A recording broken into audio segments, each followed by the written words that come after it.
The Director for Pan-African Program, Dr. Peter Kamalinga, will be making a statement on behalf of Oxfam. Peter.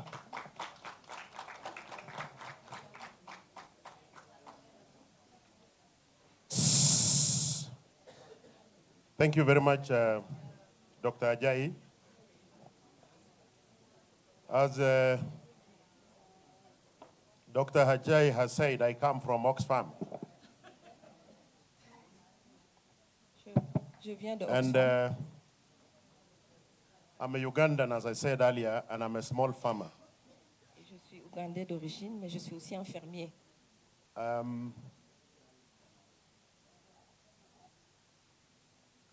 I want to acknowledge all the stakeholders, Je voudrais Your reconnaître ici tous Excellencies, les distinguished partenaires guests, comrades in the struggle for empowerment of women in agriculture. qui sont engagés dans l'autonomisation des femmes dans l'agriculture. We at Oxfam Nous, en tant find qu'Oxfam, this year's AU theme, Silencing the Guns, relevant to the actions that the various stakeholders must embrace to ensure a competitive and sustainable agricultural sector in our continent. saisissons cette occasion du thème de l'Union africaine. Just yesterday or 2 days ago, we had a meeting. And in that meeting, there was a young lady from South Sudan. She's called Rose Deng. We were debating about this theme called Silencing the Gun. And people were saying, what about issues of negative peace? Where you have peace, the guns are silent, but really you are not peaceful.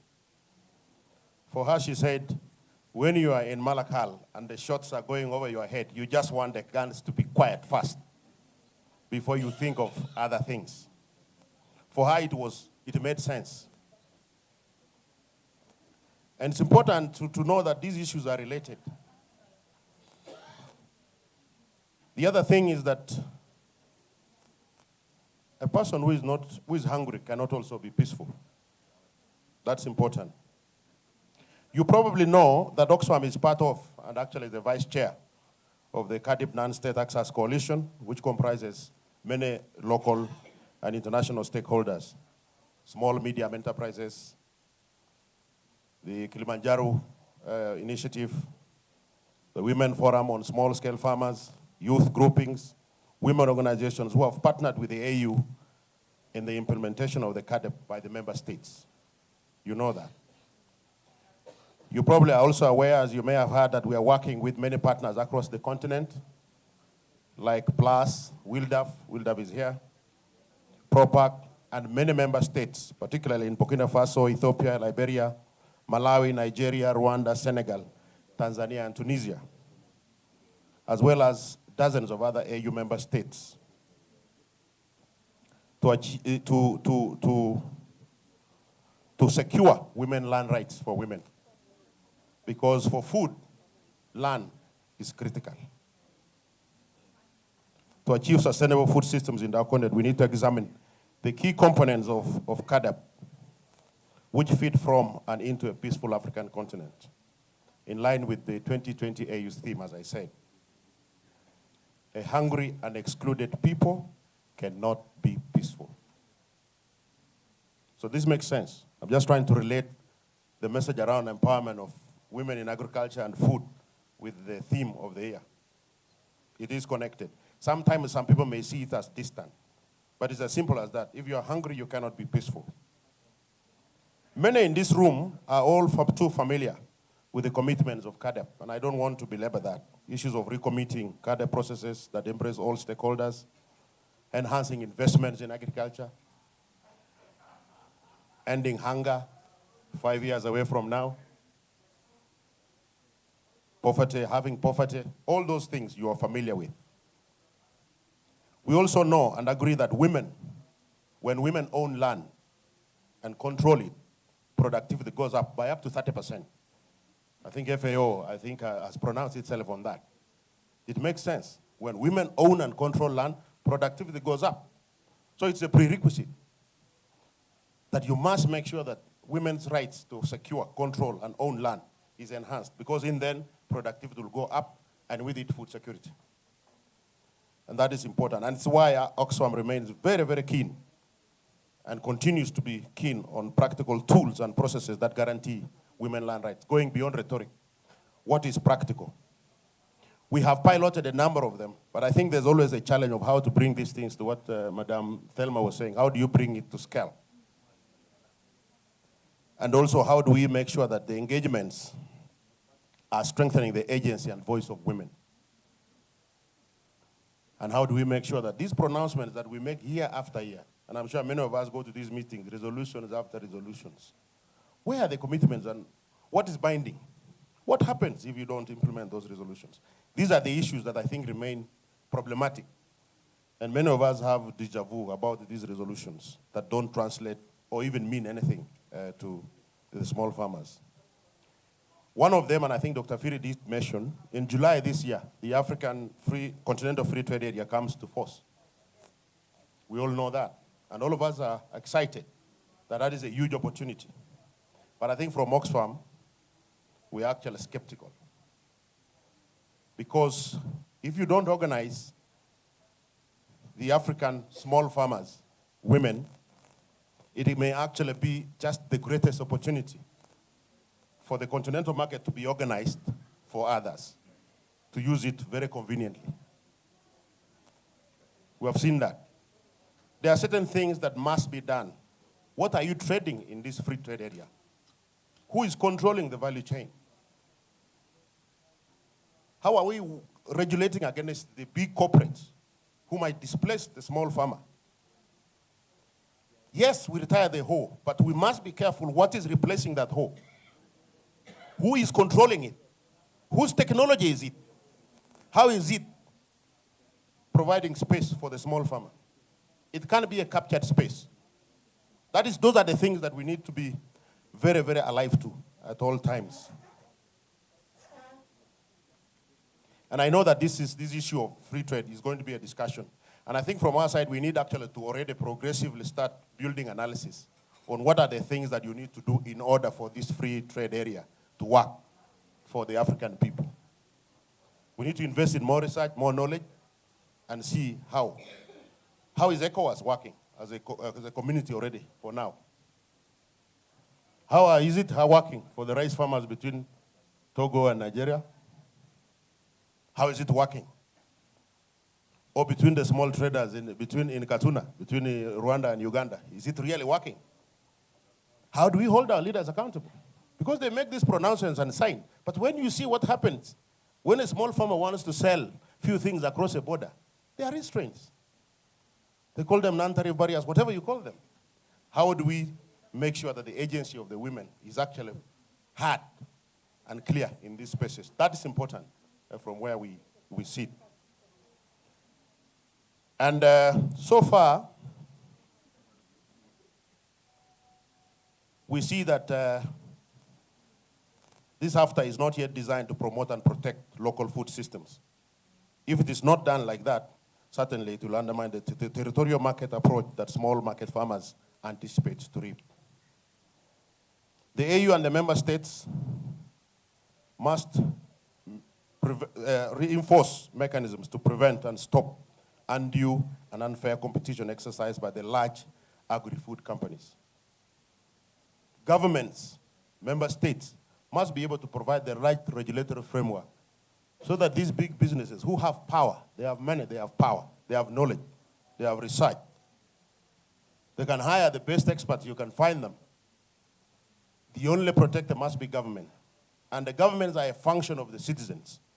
So if people are not aware, the small farmers, those of us who are here and many millions who are not here, are not empowered with the right knowledge to be able to generate the right pressure so that governments are actually alive to the reality of the small farmers and make laws that protect them, all of it is just rhetoric.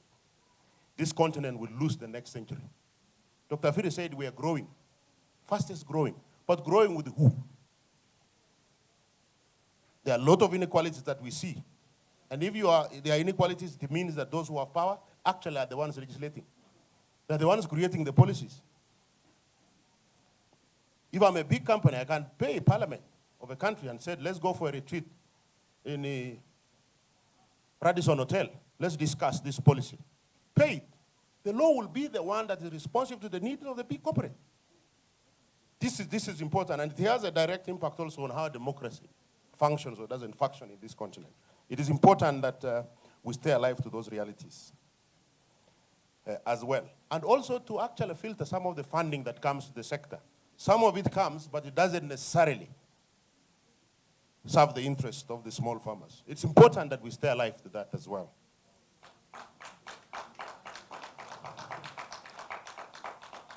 And that's why it's also important that these voices of civil society from different parts of our continent and from without are also secured. And that's why I also take this chance to salute all of us here and the efforts of all these stakeholders who are promoting and enhancing technologies that allow African small farmers to reap the benefits of sustainable agricultural sector in the production, trading, processing, and marketing of agricultural products. We propose the following actions from Oxfam, and I speak for all the partners. We are present in at least 31 countries in the continent, directly with our own teams, but through partners in at least 45 of them. So these issues are also aggregated when I make those propositions on behalf of all the partners as well. And to ensure that there are synergies with other international commitments. For example, the UN Decade on Family Farming Global Action Plan, and the UN Declaration on Rights of Peasants and Other Peoples, working in rural areas, and all international protocols on rights of women on land. Number one, a human, and I emphasize women, rights framework for responsible investments in agriculture and territorial food systems in Africa are important. Africa's small-scale farmers, majority of them women, as I've said, pastoralists, fisherfolk, local micro, small and medium-sized enterprises, even livestock producers, women nomads, whatever you call them. They play a key role in ensuring food and nutrition security in an ecologically and sustainable way. The policies and investments required to support them, to nurture local economies, and to promote and offer young people dignified livelihoods in rural areas are different from those that are aimed at creating a favorable investment environment for the large corporate agribusinesses. They are not the same. The shape of agriculture and food systems and the allocation of investment should be subject to inclusive, transparent discussion and democratically decided public policies in Africa. And that is why we will continue as Oxfam to support, to do everything within our means to make sure that the voices of these small farmers are actually heard in the policy spaces. And these all issues around free, prior, informed consent. They must mean something. Free, prior, informed consent. These issues of people negotiating away their land rights without free, prior, informed consent. To test that is always going to be a challenge, but it is something that must be done. Issues of climate change are also here with us. Let's not forget. And African leaders must be bold, take bold steps to bring to reality the many ambitious policies and programs in social protection of these small farmers, safety nets and disaster risk reduction, building resilience, and also supporting climate change adaptation that is gender sensitive and that lifts rights of women. Leaders must utilize existing frameworks to better protect people from climate-related disasters, climate change impacts, and exploit the potential of locally grown solutions to redress ongoing environmental degradation. National adaptation plans for climate change should also integrate and build on women's rights and women's role as effective agents of change. And there are many initiatives that are happening. The challenge is, how do we bring this to scale? Many of us have tried these things, but if they are doing it in a village, you need it. If governments don't take it and the partners don't take it, it just becomes a project. We must find ways through which we bring it to the mainstream of public policy. Agroecology and territorial food systems. We ask for the entrenchment of agroecological approaches as a key element of transitioning towards more just and sustainable food systems and increasing resilience in the face of climate change. The promotion of agroecological and territorial food systems is a key strategy for a positive and sustainable transformation of family farming in Africa. On women land rights, the AU member states need to develop and roll out compliance mechanisms. I'm clear about this, about compliance mechanisms, not to restate the policy, they are there. But the issue is, how do we have compliance mechanisms, and what is the punishment for those who don't comply? Are there sanctions? I think it is going to be difficult until it is a people's agenda, until the citizens themselves are generating the right pressure. We call them voluntary guidelines on governance and tenure of land. They are voluntary. How do we take it beyond voluntary? So I think we need also to aggregate our knowledge to generate. I mean, it is different from country to country, but there are commonalities as well to be able to do a lot of these things. There are many good initiatives, as I said, that we are supporting. In Oxfam and the partners, the WILDAPs, we're trying out women land rights scorecards. We have them. How will this achieve impact at scale if it is not mainstreamed, as I said, into the member states' policies, practices, and most importantly, budgets? If they are not mainstreamed in the national budget, how? It just becomes a project, an initiative for learning. To what effect? It's important. I think this is the youngest continent in the world, and it is always going to be important to speak about the youth. And by youth, I don't mean boys just. I mean women, young girls, youth girls as well. I should emphasize. The member states should link the needs and gaps in the agricultural sector with existing skills, knowledge, and expertise of young women and men.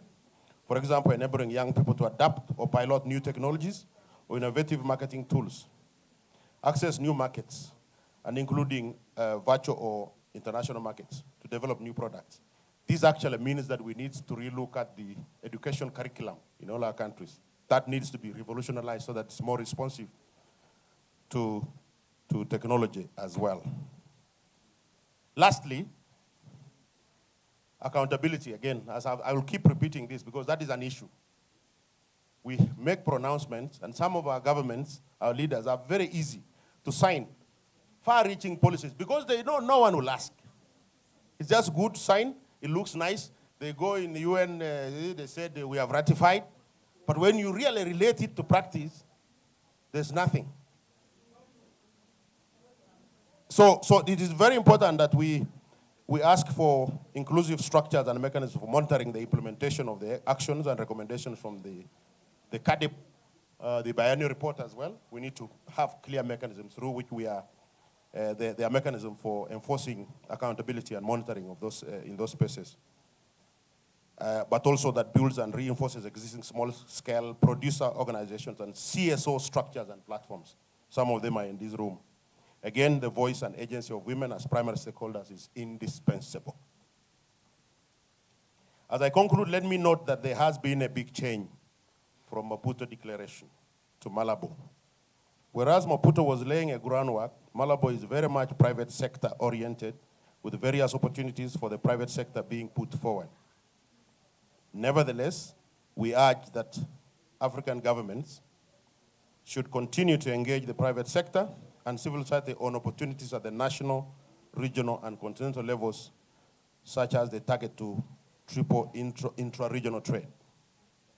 What is the role of women rural farmers in all this? We should always ask. Which policies need adjustment and for who?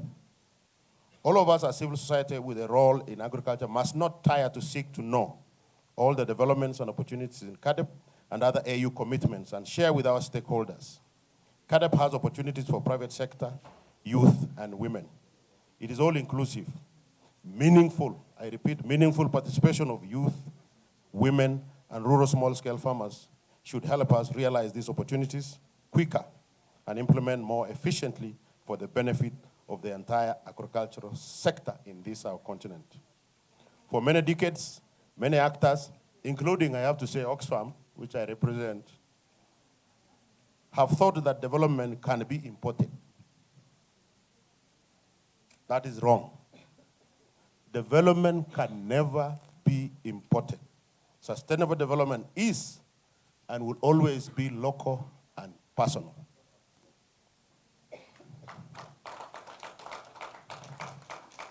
Those who realize it take off sooner than later. This is why at Oxfam we are actually engaged in a process of re-identity. Who are we? Oxfam and ActionAid and all these others. I've been in this continent for 6, 7 decades, starting from where some of our problems started from. And they're now a very internal process for questioning who we are. And that is why you see the people who have spoken here, the Oxfam, they have a certain identity that is increasingly becoming African. That is important. The future of this continent rests in us as Africans. And we must always know that we are each other's keeper. Every space we are in, let's make sure there are those people behind us. And of course, the challenges we have are common. So I want to end there and again thank all of us, the EWA Secretariat, and all of us for this opportunity to share these perspectives and to commit Oxfam that we will continue to do what we can to support the agency of women in these spaces so that we truly empower women in agriculture. I thank you.